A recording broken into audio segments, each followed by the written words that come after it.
Emma Richardson sat in the back corner of room 206, her desk positioned at the exact intersection where the classroom walls met, as if she could disappear into the corner if she tried hard enough. At 12 years old, she had perfected the art of invisibility. Around her, 32 seventh graders buzzed with the chaotic energy of middle school, whispered conversations, passed notes, exchanged glances filled with unspoken teenage drama. Meanwhile, Emma existed in a bubble of profound, crushing silence. It had been 4 years. 4 long, painful years since Emma had spoken a single word at school. Mrs. Patterson, her English teacher, was reviewing the day's assignment about personal narratives. "Who would like to share their story with the class?" she asked, her eyes scanning the room. Emma watched as hands shot up around her. She noticed that Mrs. Patterson's gaze deliberately skipped over her desk in the corner. It had been this way since 6th grade. Teachers had learned not to call on Emma. It was easier that way. Easier than watching her mouth open and close without sound. Easier than enduring the uncomfortable silence that would follow. Easier than witnessing whatever invisible force trapped her voice in her throat. Emma had a name for it now: selective mutism. The school counselor, Mr. Rodriguez, had explained it to her mother 3 years ago using clinical terms and cautious optimism. It was an anxiety disorder, not stupidity, not defiance, not shyness. It was her brain misfiring when she tried to speak in certain social situations, particularly at school. The words existed in her mind. She could recite entire passages from her favorite books in her head, but when she opened her mouth in the hallway or the classroom or the cafeteria, nothing came out. Just silence. Absolute, deafening, isolating silence. The condition had started innocuously. In 5th grade, Emma had been a normal, chatty girl who raised her hand in class and had a group of friends. Then came the incident during the spring assembly. She had been asked to read a poem in front of the entire school, 300 students, teachers, parents. Emma had practiced the poem dozens of times at home. She was ready. But when she stood at that microphone, looking out at the sea of faces, panic seized her. Her throat constricted. Her hands trembled. The words wouldn't come. She stood there for what felt like an eternity, probably only 10 seconds, before running off the stage in tears. That one moment had cracked something inside her. That incident had shattered an invisible barrier in her mind. Within months, she couldn't speak in class. Within a year, she couldn't speak in the hallway. Within 2 years, she could barely whisper to her classmates at all. The anxiety had metastasized like a disease, spreading from one social context to another, until finally she existed in almost complete silence at school. Only at home, behind closed doors with her mother, could she find her voice again. And even then, it came out as fragile whispers rather than full sentences. Her mother, Patricia Richardson, had aged a decade in 4 years. Emma could see it in the lines around her eyes, the way her shoulders curved inward with worry, the times she found Patricia staring out the kitchen window with an expression that suggested she was seeing something Emma couldn't. Patricia had taken Emma to 3 different therapists. They had tried cognitive behavioral therapy, exposure therapy, and anxiety medication. None of it had worked. Patricia had read every book about selective mutism. She had joined online support groups for parents. She had consulted with specialists. And yet her daughter remained trapped behind an invisible glass wall, visible but untouchable, present but silent. That morning, Patricia had driven Emma to school just as she did every morning. Emma had gathered her backpack, her lunch box, and her notebook where she wrote things instead of speaking them. Patricia had squeezed her daughter's shoulder gently and said, "You're doing so well, Emma. Just take it one day at a time." But Emma had seen the worry in her mother's eyes. She knew her mother was thinking about the future: high school, college, jobs, relationships. How could Emma navigate any of that if she couldn't speak? At lunch, Emma sat alone at a corner table in the cafeteria, a book propped in front of her. This was her routine. Other girls glanced at her occasionally, their expressions a mix of pity and confusion. Once in 6th grade, some girls had tried to be her friends, but Emma's complete inability to participate in normal conversation had worn away their patience.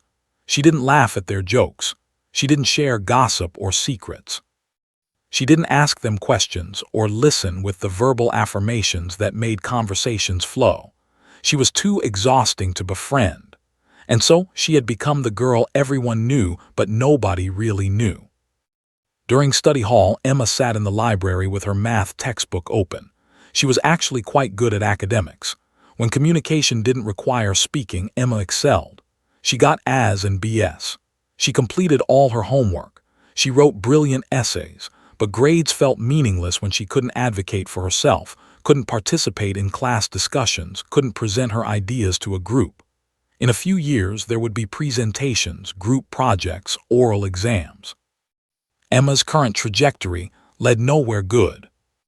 Mr. Rodriguez, the counselor, had called her in for one of their monthly meetings. He was kind, genuinely kind, but Emma could see the frustration beneath his compassion. He wanted to help her. He wanted her to succeed. But he didn't know how to unlock what was locked inside her. During their sessions, he would ask her questions, and Emma would write her responses on the white board he kept for their meetings. It was conversations of a sort, but not the kind that would help her in the real world. At home that evening, Emma sat in her room with her dog, a rescue named Bailey, an old golden retriever mix that her mother had adopted from a shelter 2 years ago. Bailey didn't care that Emma couldn't speak. She just wanted to be petted and loved. Emma buried her face in Bailey's fur and felt the first prickling of tears. She was 12 years old. 13 was coming. High school was coming. And she had no idea how to be human in the way that the world demanded. Her mother knocked gently on the door. "Emma, I made your favorite dinner. Come downstairs." Patricia stood in the doorway, and Emma could see the strain in her mother's smile. The way she was working so hard to seem optimistic when underneath, Patricia was drowning in worry. Emma followed her mother downstairs. They ate dinner together in the quiet kitchen, and after, Patricia asked about Emma's day by asking yes or no questions that Emma could answer with nods or head shakes. It was the language of their household now. Patricia had learned to exist in Emma's silence with her, but even this tenderness couldn't hide the terrible truth. Emma's life was being stolen by her own mind. That night, Emma lay in bed staring at the ceiling, Bailey snoring beside her. Tomorrow would be exactly like today. She would sit in the corner of room 206. She would be invisible. She would be silent. She would be trapped inside herself, watching the world through an impenetrable glass wall. She had no idea that everything was about to change. She had no idea that the universe was about to send her a golden-haired guardian angel who would teach her that sometimes the bravest thing you can do is whisper when everyone else is screaming. She didn't know that salvation would arrive in the form of a dog named Chance, and that her secret signal would become the bridge between her silence and her voice. For now, Emma was just a girl in the dark, trapped in the prison of her own anxiety, waiting for a miracle she didn't believe would come. Patricia Richardson had discovered the organization almost by accident. She had been sitting in her car during her lunch break, eating a sad sandwich and scrolling through her phone when a sponsored post appeared on her social media feed. The image showed a young girl with her arm around a golden retriever, both of them smiling. The caption read, "Service dogs for silent voices, helping children with selective mutism find their voice." Patricia had clicked through to the website, and for the first time in months, she felt a spark of something that wasn't despair. The organization was called Voices Unleashed, and they specialized in pairing service dogs with children who suffered from anxiety disorders, particularly selective mutism. The dogs were trained extensively, not to cure the mutism, because mutism couldn't be cured like an infection, but to provide grounding techniques, recognize panic signals, and create a calming presence that could help children navigate their anxiety. It felt too good to be true. Patricia had been burned before by false hope, but she had filled out the application anyway, documenting Emma's history, her struggles, her failed therapies. She had written about the desperation in her daughter's eyes, about the way Emma had stopped attending birthday parties, about how she no longer raised her hand even when she knew the answer. Patricia had poured her heart into that application, fully expecting rejection. 3 months passed, 4 months. Patricia had nearly forgotten about the application when the call came. "Ms. Richardson, this is Dr. Sarah Chen from Voices Unleashed. I'm pleased to inform you that Emma has been accepted into our program." Patricia had pulled over to the side of the road and cried. Not the quiet tears of sadness, but the heaving, gasping sobs of a woman who had been holding everything together with sheer willpower and had finally found a moment to break. A woman who had been searching for a way to help her daughter and had finally found one. The organization had explained that Emma would be paired with a dog that had been carefully trained and would live with them for the full 8-week integration period. During this time, Patricia and Emma would attend weekly training sessions to learn the dog's signals and techniques. The goal was to create a bond between Emma and the dog that would extend beyond training, a genuine connection that could help Emma navigate her anxiety naturally. They had been told to expect the dog sometime in November. Emma didn't know. Patricia had decided not to tell her daughter. She had learned that hope, when it doesn't materialize, can hurt worse than no hope at all. But privately, Patricia had spent weeks preparing. She had cleaned out the den to create a space where the service dog could have its own bed. She had researched proper nutrition for dogs. She had bought toys and treats. She had prepared her heart for the possibility that this might finally be the answer. The Tuesday morning in November arrived gray and cold. Patricia was at work when her phone buzzed with a text from the organization. "Our van will arrive at your home at 3:00 p.m. Please ensure someone is home to receive the dog." Patricia's hands shook as she typed a response confirming that she would be home. She could barely concentrate on her job for the remaining hours. She left work early, something she almost never did, claiming a family emergency. In a way, it was true. This felt like an emergency of hope, an emergency of possibility, an emergency of a last chance. She drove home faster than she should have, her mind racing. What if Emma rejected the dog? What if this didn't work? What if this was just another disappointment in a long line of disappointments? Patricia forced herself to breathe. One step at a time. First, meet the dog. Then introduce the dog to Emma. Then begin the integration process. Hope in small, manageable pieces. She arrived at home at 2:45 p.m. and waited on the porch, her stomach tied in knots. At exactly 3:00 p.m., a white van with Voices Unleashed, emblazoned on the side, pulled into the driveway. A woman in her 50s with kind eyes and gray-streaked hair stepped out, along with a young man in his 20s. Between them walked a magnificent golden retriever. "This is Chance," the woman said, extending her hand. "I'm Dr. Chen. This young man is Marcus, Chance's primary trainer. Chance is 3 years old and he's been in our program for 9 months. He's ready for his forever home." Chance was beautiful. His coat was the color of honey, thick and lustrous. His brown eyes were intelligent and gentle. He moved with a calm confidence, his training evident in every step. Patricia felt tears prickling her eyes again. "He's perfect," she whispered. "Before we bring Emma home, I want to show you some of the techniques," Dr. Chen said.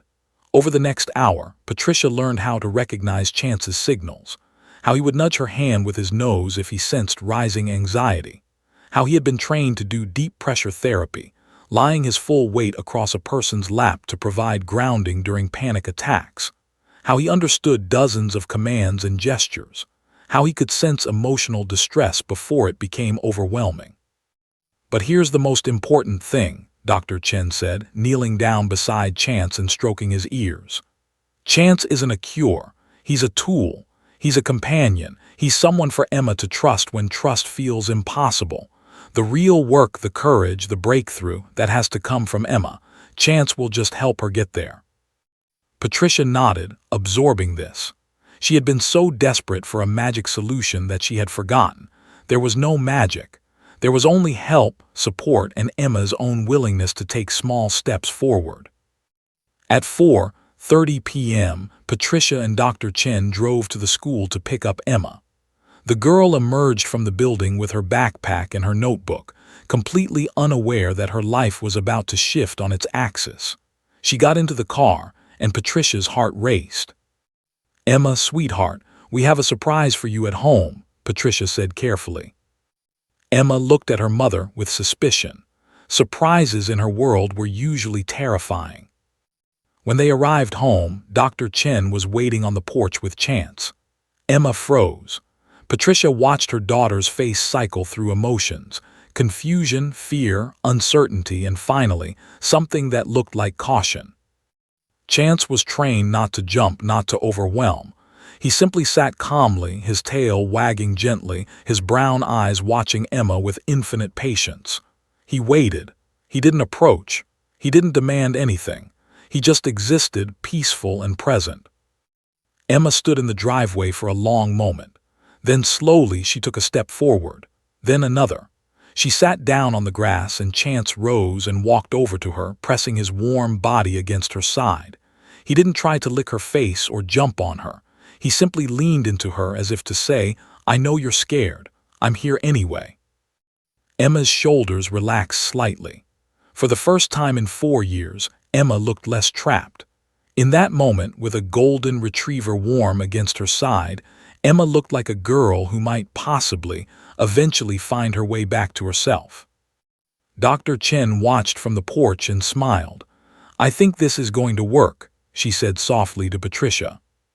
Patricia wrapped her arm around her daughter's shoulders, careful, gentle, and watched as Emma tentatively reached out and touched Chance's soft, golden fur. There was no miracle in that touch. There was no sudden healing. But there was something, the smallest opening in that sealed door, a crack through which light could begin to shine. The first week with Chance was awkward. Emma kept her distance, watching the dog with cautious fascination. Chance seemed to understand that patience was necessary. He didn't follow Emma around the house demanding attention. Instead, he simply existed in her spaces, sleeping on the living room rug while she did her homework, lying by the kitchen door while she and her mother ate dinner, occupying the hallway outside her bedroom at night. He was present without being demanding, a steady, golden-furred anchor in her world. By the second week, something shifted. Emma began leaving her bedroom door open. By the third week, she started sitting on the floor beside Chance while she read.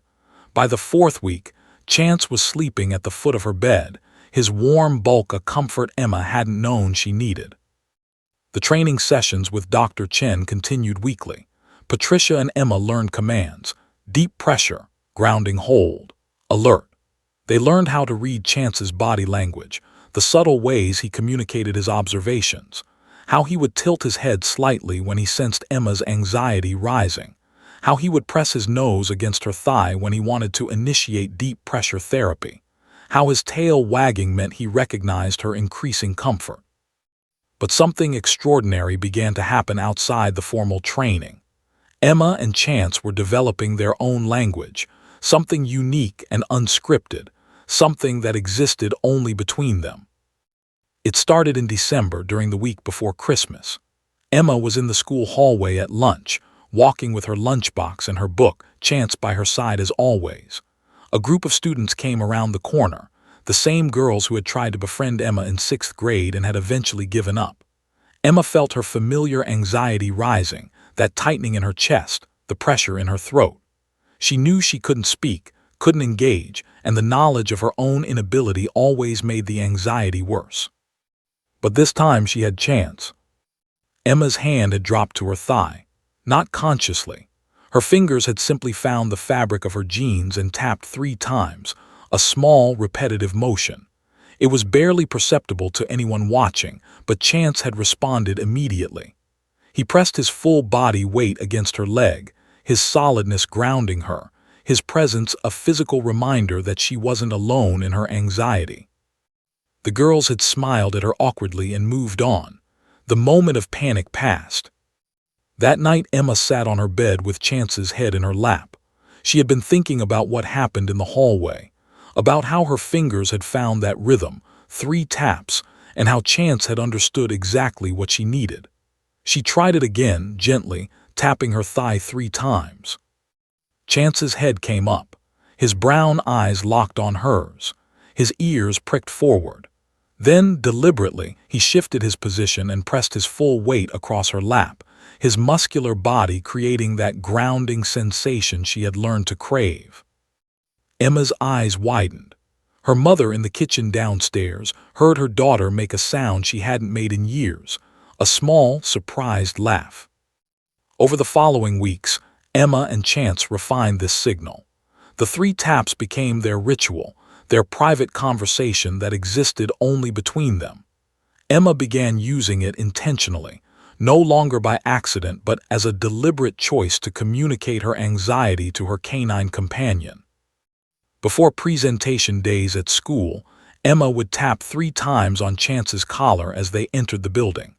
Chance would press against her, and Emma would walk into her classroom feeling slightly more grounded, slightly more able to manage the overwhelming feelings. Before cafeteria days, Emma would tap. Before assemblies, she would tap.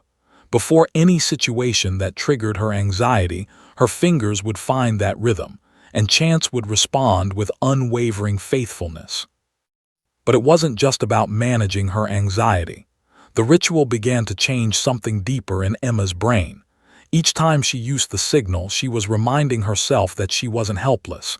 She was taking action. She was communicating. She was asking for help in the way she could. It wasn't words, but it was power. It was agency. By January, 3 months after Chance's arrival, Patricia began to notice changes in her daughter that went far beyond the official training metrics. Emma was sleeping better. She was smiling more often. She was writing longer passages in her journal, not just recording events, but exploring her feelings with increasing depth. And most dramatically, Emma was whispering. At first, it was just one-word whispers at home. Water, mom, book, barely audible but present, but words nonetheless. How long has this been happening? Patricia asked during one of the weekly training sessions with Dr. Chen. This week, Dr. Chen said, checking her notes. Emma had significant breakthrough this week.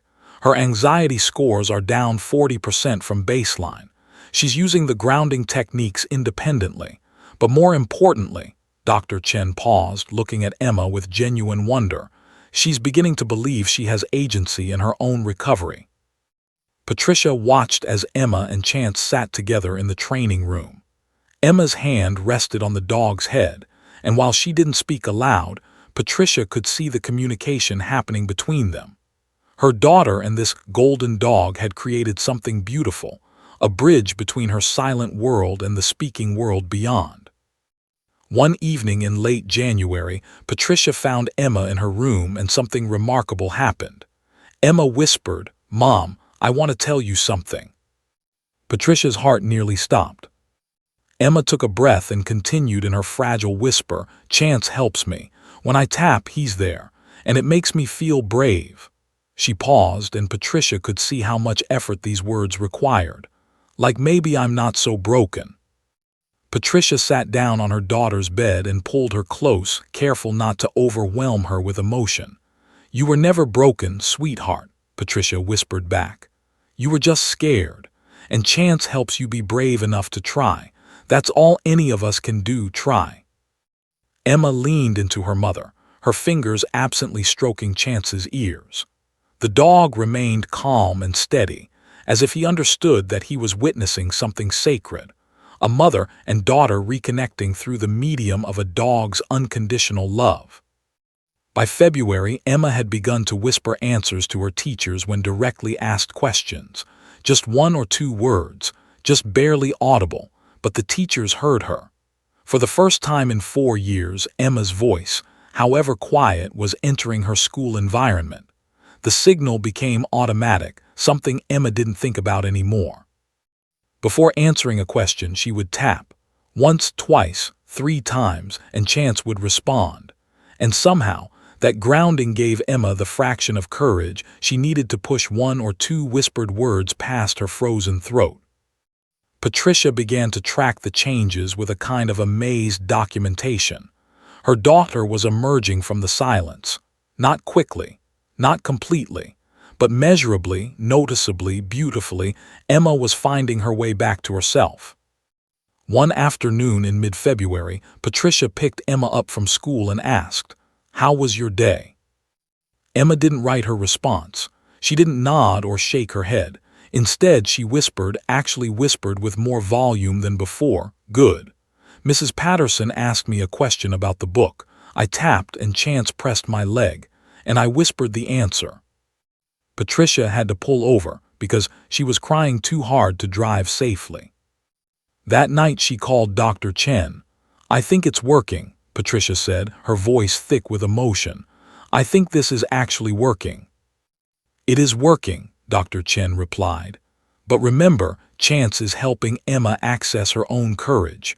The power was always inside her. We're just giving her the tools to find it." Patricia hung up the phone and watched through the kitchen window as Emma played with Chance in the yard. The girl and the dog moved together with an ease and trust that had grown over 3 months of companionship.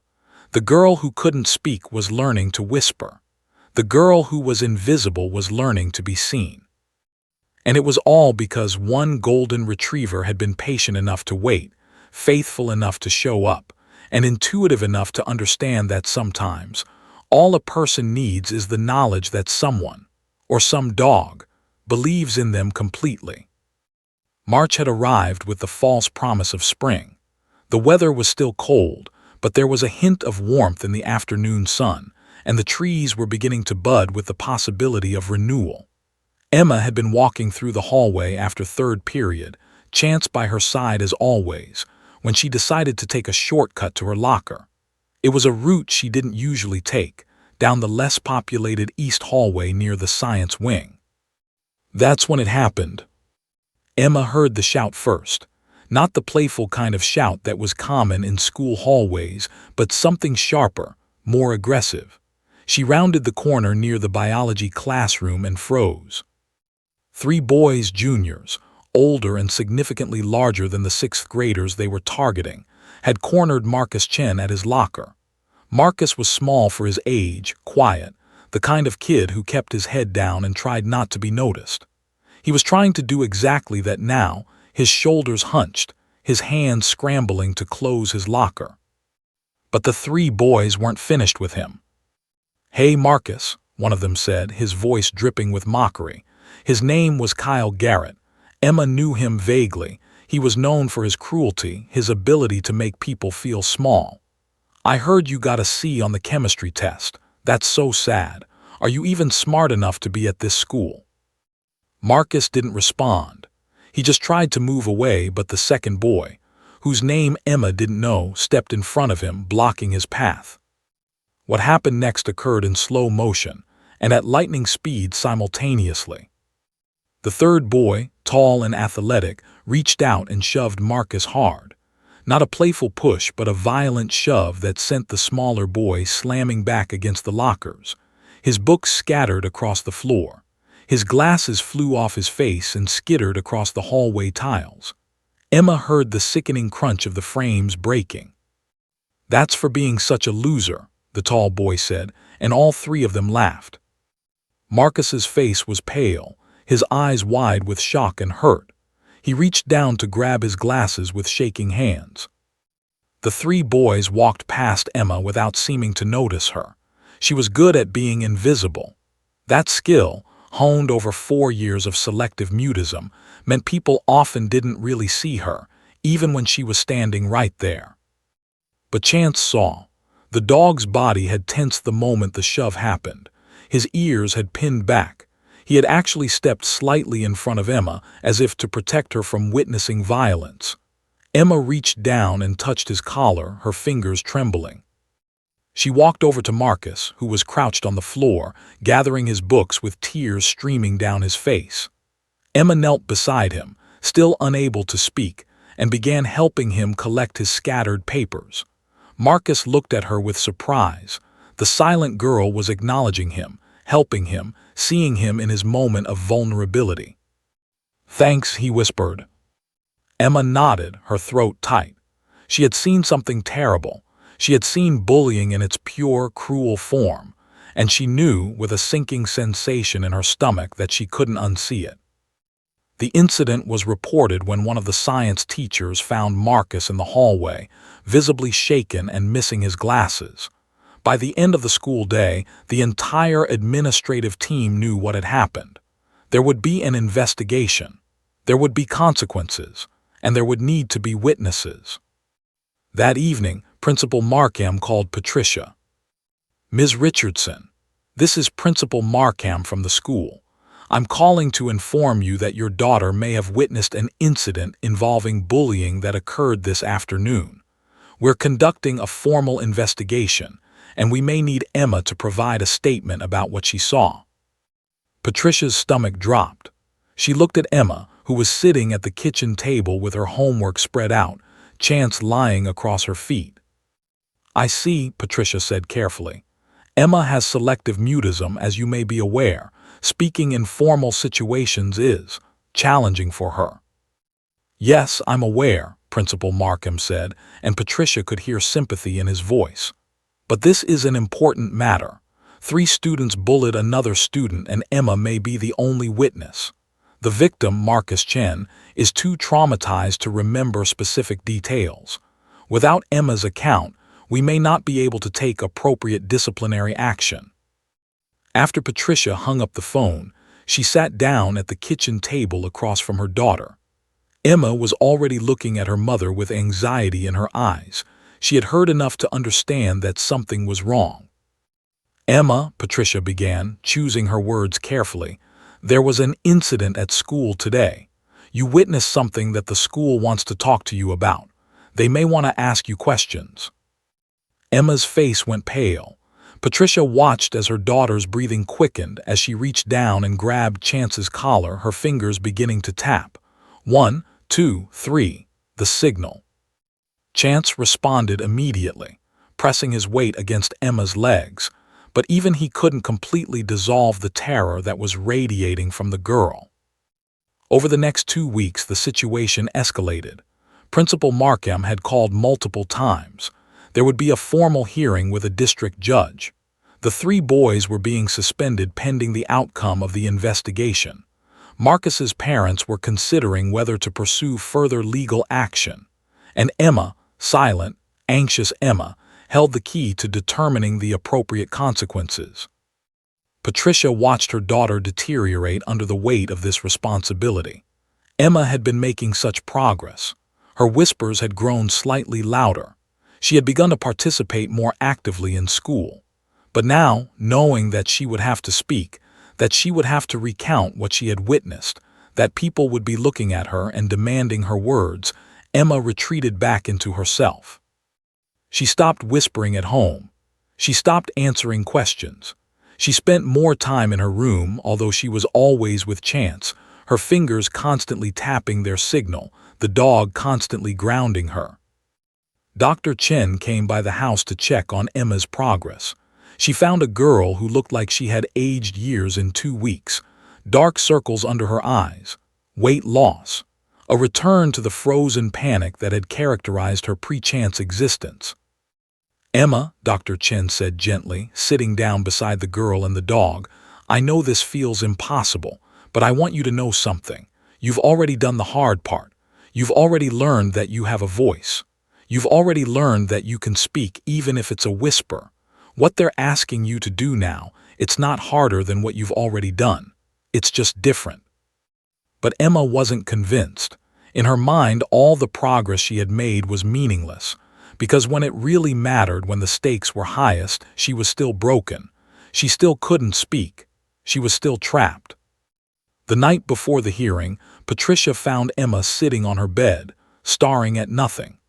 Chance was pressed against her side, as if the dog was using his own body as a barrier against the terror approaching. "Emma, I need you to listen to me," Patricia said, sitting down beside her daughter. "What you're feeling right now, it's okay. It's normal. What they're asking you to do is terrifying, but you don't have to be brave alone. You have Chance. You have me. And you have something inside you that you've learned about over the last 3 months. You have the ability to be brave even when you're scared." Emma looked at her mother with eyes full of tears. "I can't do it, Mom," she whispered, actually whispered, not just in her head. "I can't speak in front of all those people." "You might," Patricia said. "Or you might whisper, or you might take a long time, but Marcus needs you. He was hurt, and you're the only one who can tell the truth about what happened. And I believe," Patricia paused, her voice breaking, "I believe you're brave enough to try." Emma leaned her head on her mother's shoulder, and Chance shifted his weight to encompass both of them. The girl trembled in the darkness of her bedroom, knowing that tomorrow she would have to face her greatest fear. She would have to speak in front of strangers. She would have to make her voice audible in a formal room where silence was not an option. She didn't know that she was about to discover what true courage actually looked like. She didn't know that sometimes the moment that changes everything comes when we're completely terrified, completely unprepared, and completely certain we can't do it. But she was about to find out.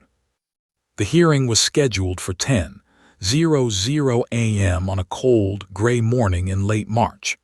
Emma had thrown up twice already before leaving the house. Patricia had called her office to say she would be out indefinitely. She held her daughter's hand as they drove to the district office, a building Emma had never been inside, a place that felt cold and institutional and utterly terrifying. "Remember," Patricia said, keeping her voice steady despite her own terror, "Chance is coming with you. You're not alone." Emma didn't respond. She couldn't. Her throat felt like it had completely sealed shut, not the anxiety-induced mutism she had learned to manage over the past 3 months, but a physical manifestation of absolute panic. Her heart was racing so fast she thought it might explode. Her hands were shaking so badly she could barely hold Chance's leash. The district office was painted in soft institutional colors, beige walls, neutral carpeting, the kind of place that was supposed to feel safe but only felt sterile and wrong. A secretary directed them down a hallway to a conference room. The door was closed. Through the frosted glass window, Emma could see silhouettes of people already seated. Patricia squeezed Emma's hand. "We can do this," she whispered. They entered the conference room. It was larger than Emma had expected. At one end of a long wooden table sat Judge Patricia Hernandez, a woman in her 60s with gray hair and an expression that seemed to contain decades of having to make difficult decisions. To her right sat Principal Markham. To her left sat a woman Emma didn't recognize, probably the school district's lawyer.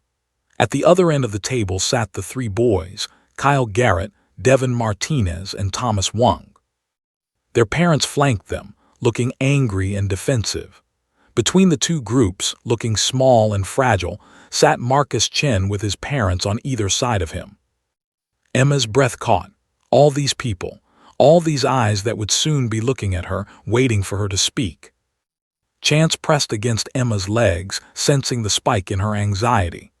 Patricia led her daughter to a chair positioned at the side of the table, positioned so that Emma would be visible to everyone, the judge, the boys, the parents, everyone.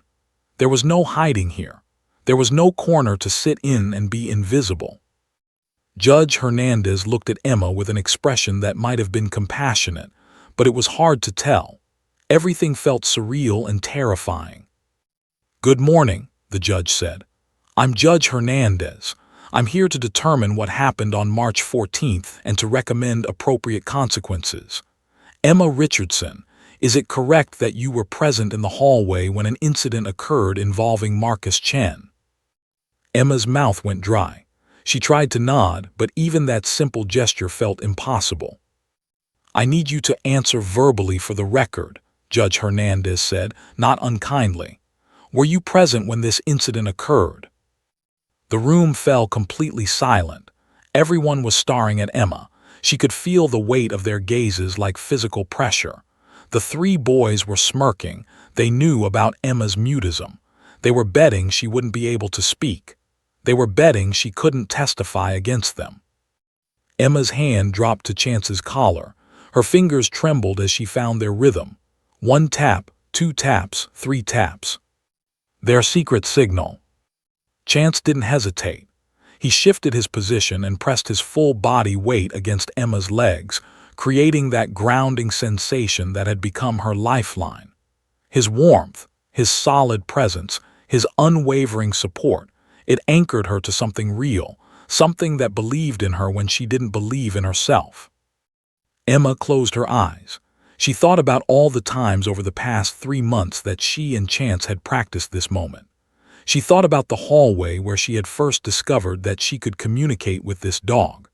She thought about the nights she had whispered at home, the slowly growing confidence that had been building inside her. She thought about Marcus's face when she had helped him collect his scattered books. She opened her mouth. Nothing came out. Judge Hernandez waited. The room held its breath. One of the boys' mothers shifted in her chair, and the sound seemed impossibly loud in the suffocating silence. Emma tried again. Her voice was trapped behind a wall of panic so thick she couldn't break through it. Her hands clenched. Her breath came in short, panicked gasps. This was impossible. She couldn't do this. She was going to fail. She was going to fail Marcus, she was going to fail her mother, and she was going to fail herself. Chance pressed harder against her leg. The dog's action was subtle, but it was powerful. It was a reminder, you're not alone, I'm here, try again. Emma's fingers found the signal again. Tap, tap, tap. And Chance responded. This time, Emma forced her mouth open wider. She pushed from somewhere deep in her chest, from somewhere beneath the panic and the fear. She pushed from the part of her that had learned over 3 months that she could be brave even when she was terrified. A sound emerged, not quite a word, more of a strangled whisper. Yes, Emma breathed. It was barely audible. Judge Hernandez had to lean forward to hear it. Yes, what? The judge asked. Emma's chest heaved. The tears were coming now, but she didn't stop. She tapped the signal again. Chance responded.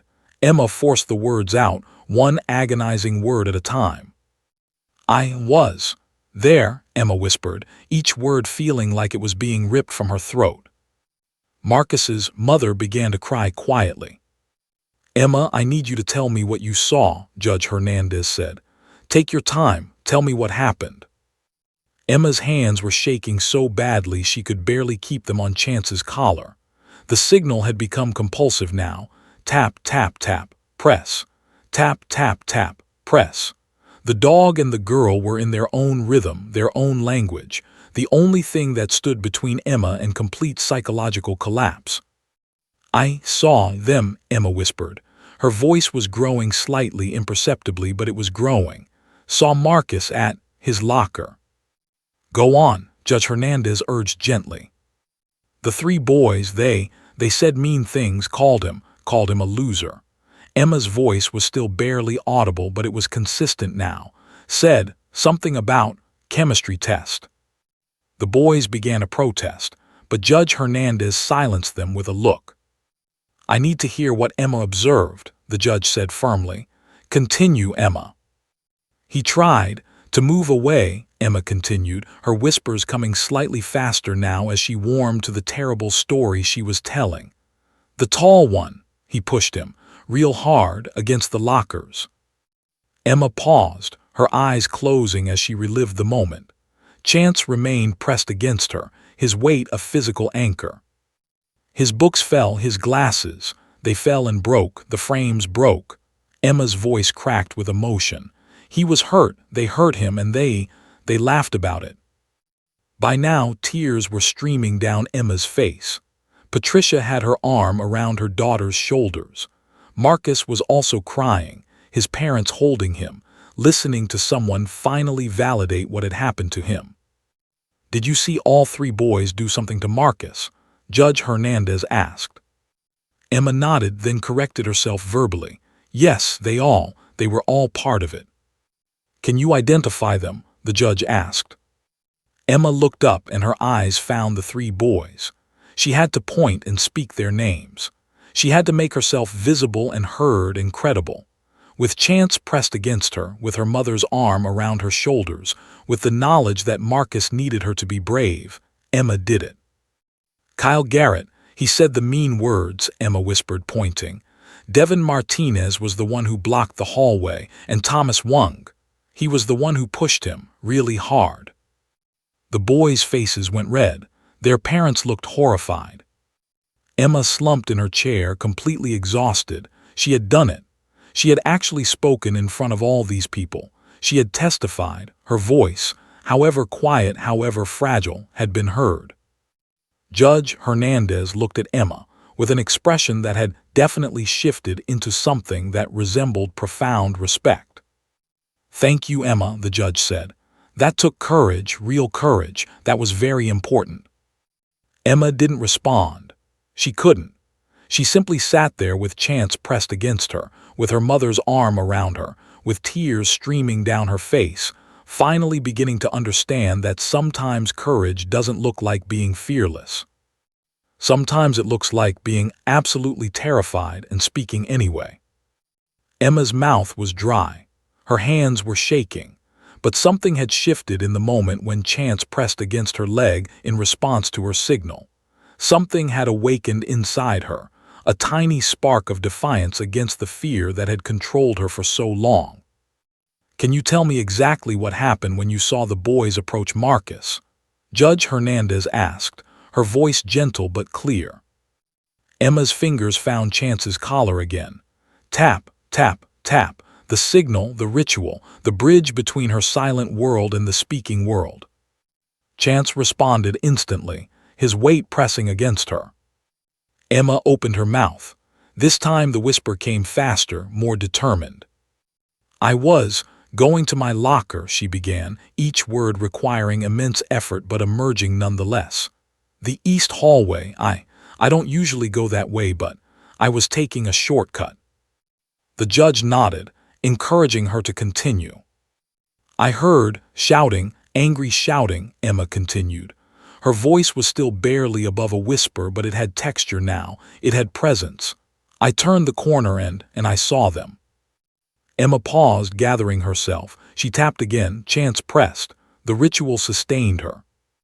Kyle Garrett was there, Devin Martinez and Thomas Wong. They had Marcus. They had him cornered at his locker. He looked scared, really scared. Patricia felt tears sliding down her cheeks. She watched her daughter with a kind of awe. This was Emma, the girl who hadn't spoken at school in 4 years, testifying in front of a judge about a violent incident. The girl who had been invisible was becoming visible.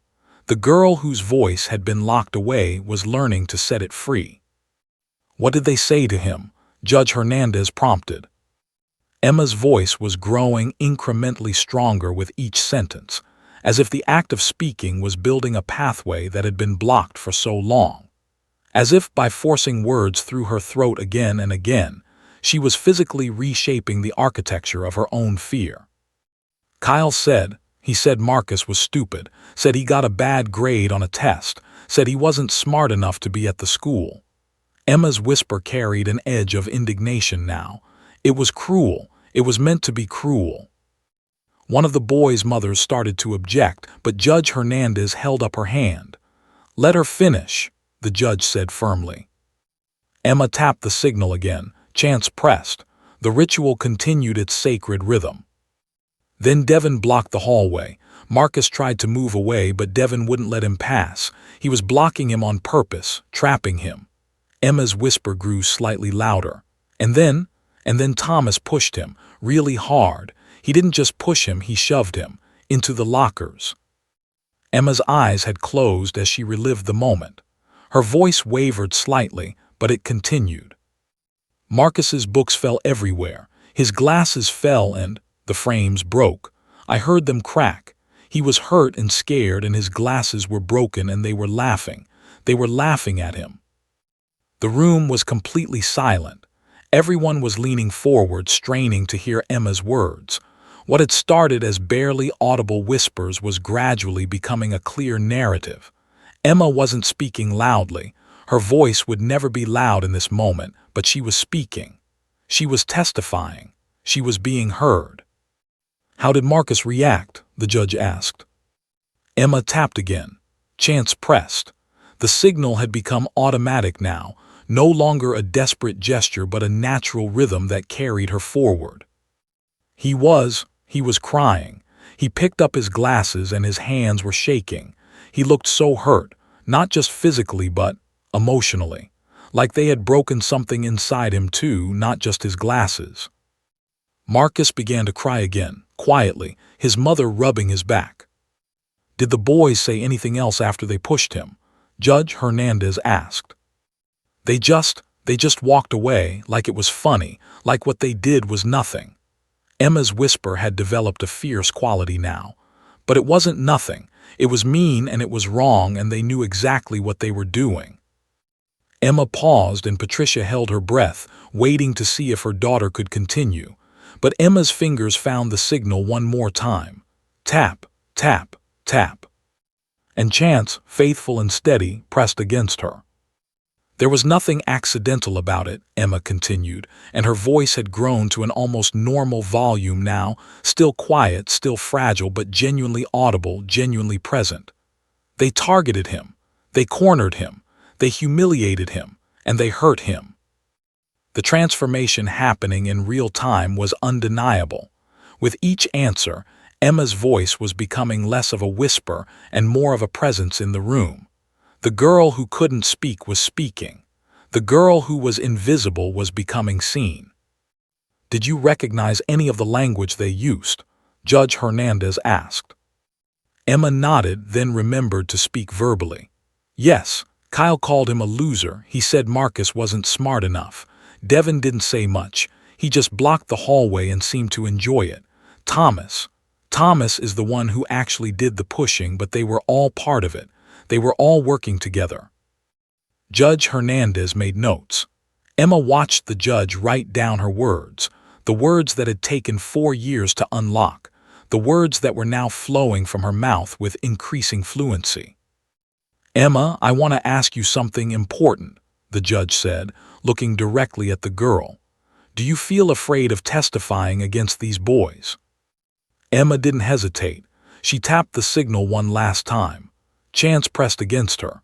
And then Emma answered without the ritual, her voice reaching its strongest point yet. "Yes, I'm afraid," Emma said, and her voice actually wavered with emotion rather than weakness. "But I'm more afraid of what happens if I don't say anything. Marcus deserves to have someone tell the truth about what happened to him. And these boys deserve to know that what they did wasn't okay." Judge Hernandez actually smiled, a genuine warm smile that transformed her stern face into something almost gentle. "That," the judge said, "is the most important thing anyone has said in this hearing. You understand what integrity means, Emma. You understand what it means to do the right thing even when it's hard." Emma felt something shift inside her, not just in her throat or her voice, but in her entire being. She had done it. She had actually done it. She had walked into a room full of hostile strangers and spoken truth. She had made herself heard. She had advocated for someone who needed her voice to speak for them. Patricia pulled her daughter close, unable to help herself, and Emma felt the tears flowing down her face. Not tears of fear anymore, but tears of release, of breakthrough, of a girl discovering that she was stronger than her anxiety, braver than her silence, more capable than she had ever believed possible.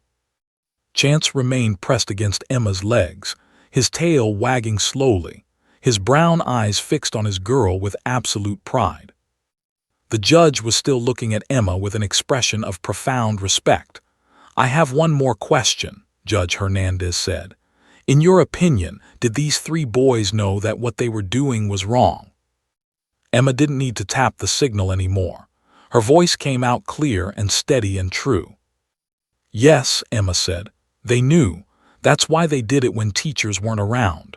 That's why they laughed, because they thought they could get away with it. They knew it was wrong." And there it was, the moment of absolute clarity. Emma Richardson, the silent girl in room 206, had just delivered the testimony that would determine the course of justice in this case. Her voice, fragile, quiet, but utterly authentic, had become the most powerful voice in the courtroom. She had whispered her way to the truth. She had found her voice not by speaking loudly, but by speaking despite her fear. She had transformed from invisible to undeniable. There was a silence in the courtroom that seemed to stretch for an eternity, not the uncomfortable silence of waiting, but a silence thick with the weight of truth. Judge Patricia Hernandez had stopped writing. She set down her pen very slowly, as if the act itself required tremendous concentration. She folded her hands on the table in front of her. Then she removed her glasses. It was a simple gesture, but it felt monumental. The judge pinched the bridge of her nose, her eyes closed for a moment, and when she opened them again and looked directly at Emma, something profound had shifted in her expression. "Emma Richardson," Judge Hernandez said, and her voice was different now, softer but not weaker, deeper, more human. "Would you come here, please?" Emma's heart seized. Had she done something wrong? Had she said something that would hurt Marcus instead of help him? She looked at her mother with panic in her eyes. Patricia squeezed her hand. "It's okay," she whispered. "Go." Emma stood on shaking legs. Chance stood with her, remaining pressed against her side. Emma walked to the judge's desk, feeling every eye in the room tracking her movement. The three boys were glaring at her with undisguised hatred. Their parents looked furious, but Marcus's parents were smiling through tears, and that gave Emma courage. Judge Hernandez looked at Emma for a long moment without speaking. When she finally did speak, her voice carried emotion that hadn't been there before. "I want you to know something, Emma," the judge began. "I've been a judge for 32 years. I've heard thousands of testimonies. I've listened to people speak under oath, people who were trained to testify, people who were comfortable in courtrooms. And in all of that time, I have rarely, very rarely, witnessed the kind of courage I just witnessed from you." Emma felt her eyes fill with tears again.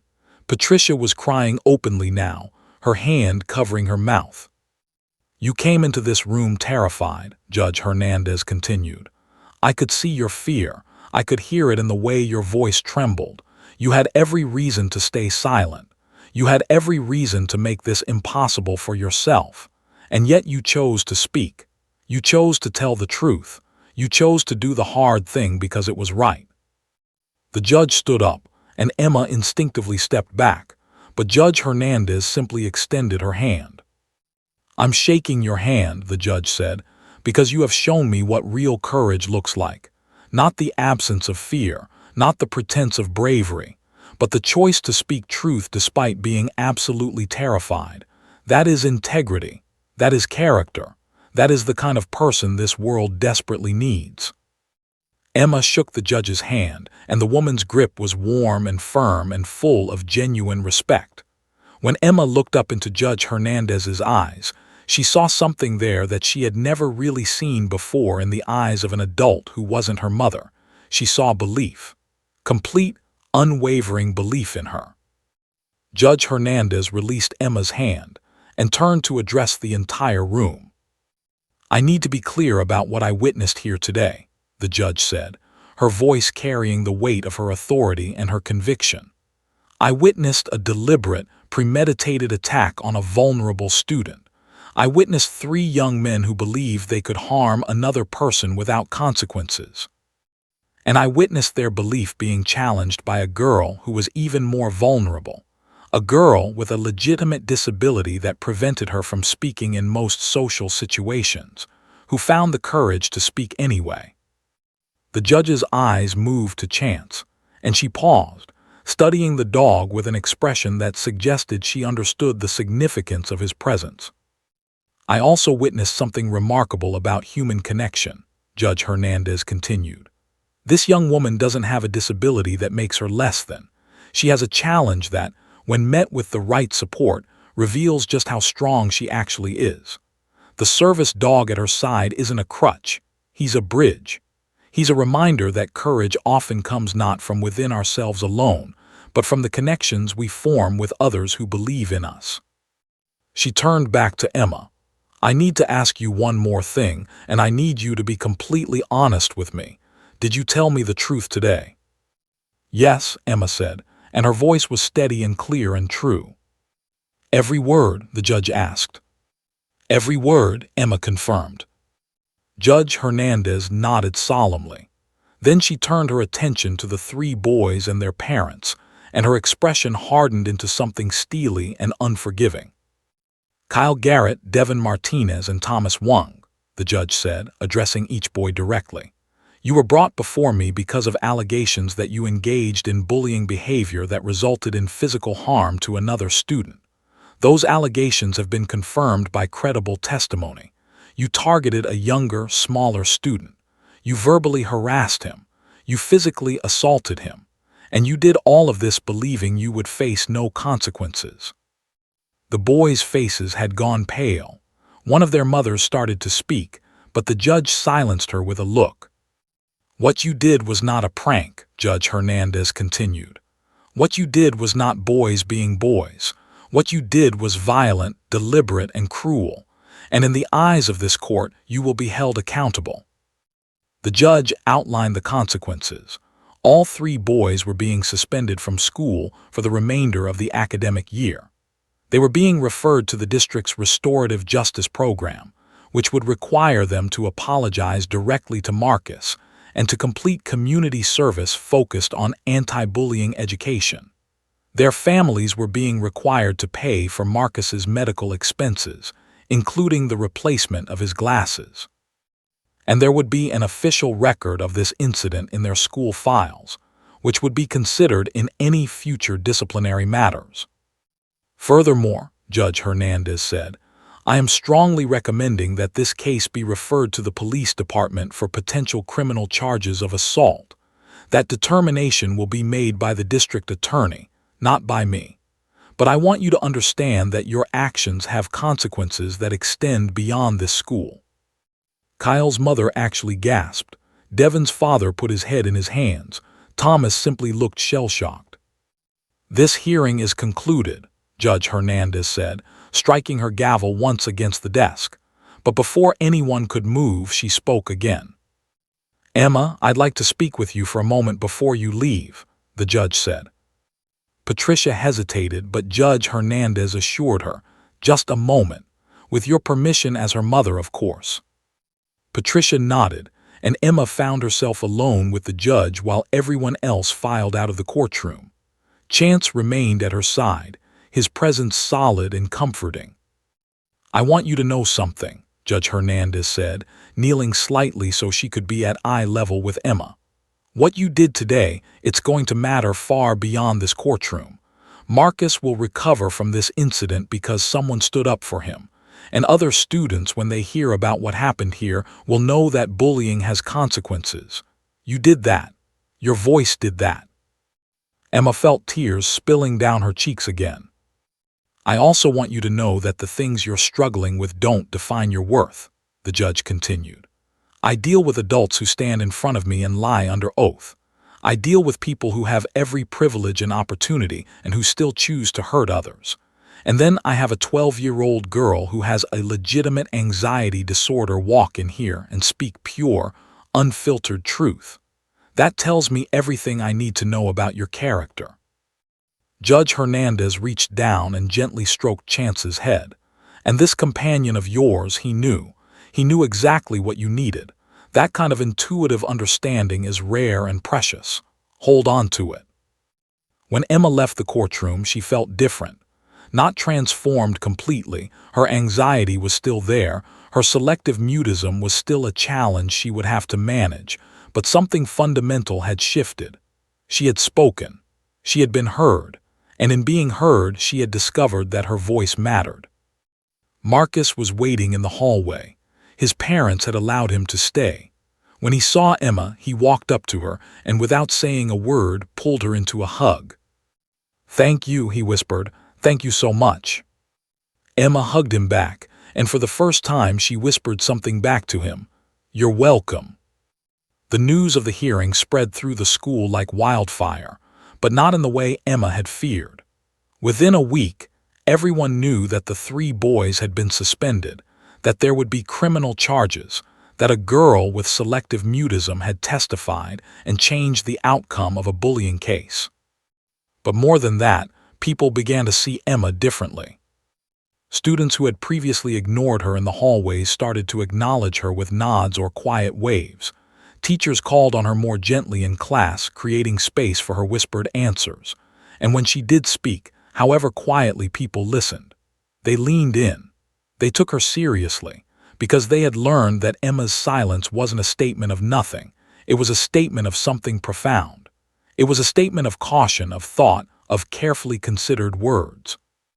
By mid-April, 3 weeks after the hearing, Emma had begun to attend the school's anti-bullying assembly, not to present but to sit in the audience. During the presentation, one of the student council leaders mentioned the case. She didn't use names, but the story was clear. There was a student who witnessed bullying and found the courage to testify, even though speaking is difficult for them. Because of that student's bravery, the perpetrators were held accountable, and our school community became safer.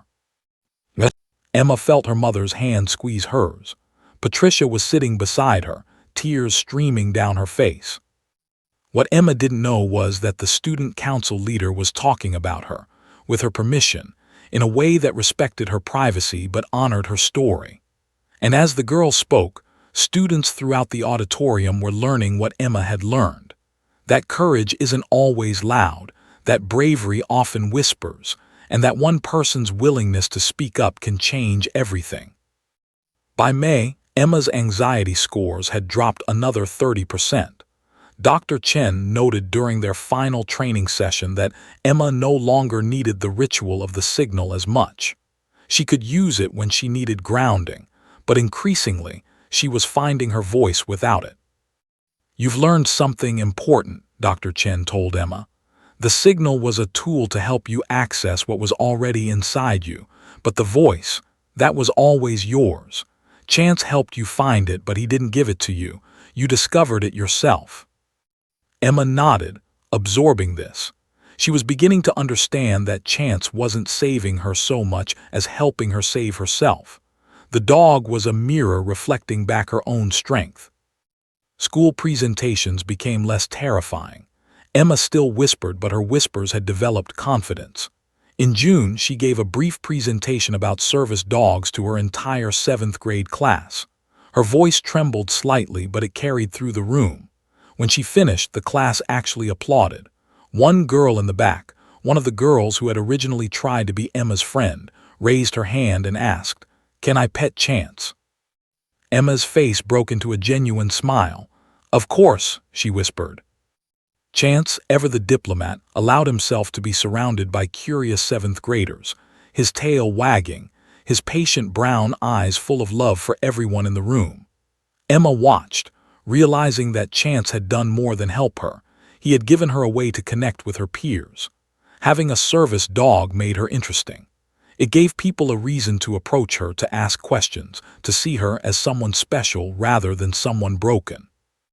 Patricia found her daughter one evening in late June, sitting on the back porch with Chance's head in her lap. Emma was writing in her journal, something she still did, though now the pages were filled with more than observations. They contained dreams, reflections, and increasingly, transcriptions of conversations she had actually had with other people. "What are you writing?" Patricia asked, sitting beside her daughter. "About the hearing," Emma said, her voice coming out as a natural whisper rather than an anxious one.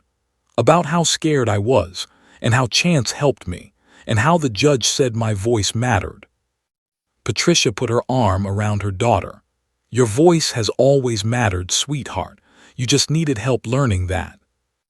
"I still can't speak in all situations," Emma said, matter-of-factly. "I probably always will have selective mutism. It's not like it's completely gone."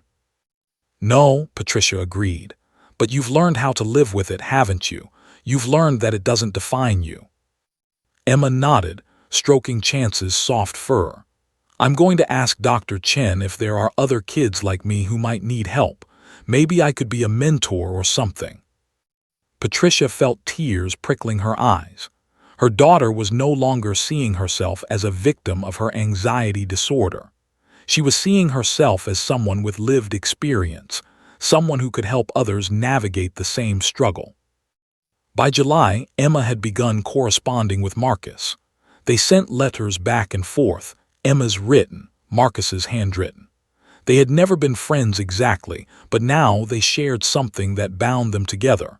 They both understood what it meant to have someone stand up for you, to have your voice matter. The three bullies were serving their community service hours at the local animal shelter. Emma found this oddly fitting. They were learning compassion through working with animals, creatures that didn't judge them, that simply asked to be treated with kindness. Chance had taught Emma that principle. Perhaps the animals at the shelter would teach them the same thing. In August, as summer was winding down, Patricia took Emma to a photography studio. Emma asked why.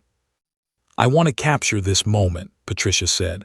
"I want to have a picture of you and Chance together, for the memories, for all the memories of how far you've come." The photographer, a woman in her 50s named Margaret, had never worked with a service dog before. She was nervous about having the dog in the portraits, but Emma simply whispered some instructions to Chance, and the dog seemed to understand. He posed calmly beside Emma, his expression serene and loving. In the final portrait, Emma was smiling, really, genuinely smiling, with her arm around Chance's neck. The love between them was unmistakable. "That's beautiful," Margaret said, and there was something in her voice that suggested she had witnessed something sacred.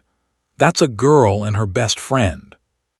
When they got the photos back, Patricia printed the largest one and framed it for Emma's bedroom. Emma hung it on the wall opposite her bed, so it would be the last thing she saw before sleep and the first thing she saw upon waking.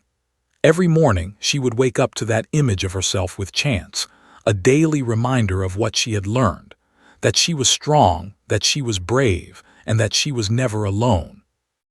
In September, Emma started 8th grade. She was nervous on the first day, new teachers, new classrooms, new social dynamics. But Chance walked beside her, and she had something the other students didn't have. A story of courage, a story of finding her voice, a story that had rippled through her school and made a real difference. The morning of the first day, Emma stood in front of her mirror and took a breath. Chance pressed against her legs, their ritual, their signal, their language. And Emma whispered to herself, "You can do this." She had said those words many times over the past months, but now they weren't words of desperation. They were words of fact, because she had already done the hardest thing she could imagine. She had spoken when speaking felt impossible. She had been heard. And she had changed the world, her world, Marcus's world, the school's world. That night, after her first successful day of 8th grade, Emma sat with her mother on the couch. "How was it?" Patricia asked. "Good," Emma whispered. "I answered a question in English class. The teacher asked about our summer and I raised my hand. I whispered, but she heard me." Patricia smiled. "What did you tell her?" "That my best friend helped me discover my voice," Emma said, reaching down to stroke Chance's ears. The dog's tail wagged, as if he understood that he was being credited with something miraculous. And in a way, he was. Chance hadn't fixed Emma's anxiety disorder. He hadn't made her selective mutism disappear. But he had given her something more valuable. He had given her hope. He had given her a reason to believe that maybe, just maybe, she could speak. And once she believed that, once she whispered that first word in the courtroom, once she discovered that her voice could change the world, there was no going back. Emma Richardson, the girl who couldn't speak, had become Emma Richardson, the girl who could whisper truth. And sometimes, the quietest voices carry the loudest messages. The end.